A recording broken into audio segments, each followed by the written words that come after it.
unasikia sauti basi chukua hatua hii ya kurudi ukumbini. Hakikisha unarudi ukumbini, unakuwa tunawavalisha wale stand up comedians.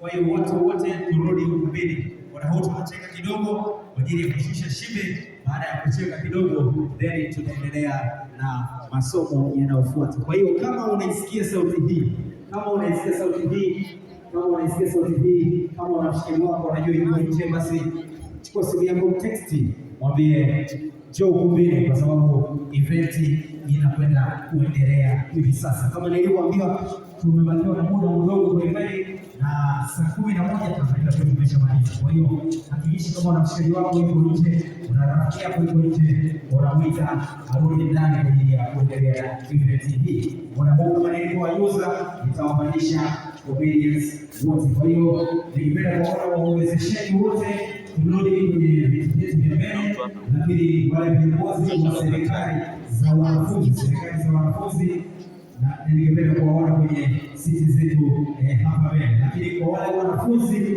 basi turudi kwenye siti zetu kwa ajili ya kuanza kupata burudani ya comedy.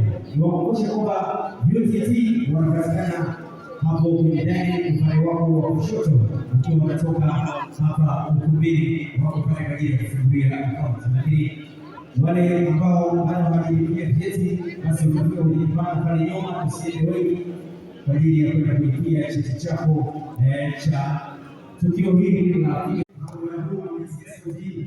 chukua hatua hii ya kurudi ukumbini. Hakikisha unarudi ukumbini, unakuwa tunawavalisha wale stand up comedians. Kwa hiyo wote turudi ukumbini. Wanahotu tunacheka kidogo kwa ajili ya kushusha shibe. Baada ya kucheka kidogo, then tutaendelea na masomo yanayofuata. Kwa hiyo kama unaisikia sauti hii,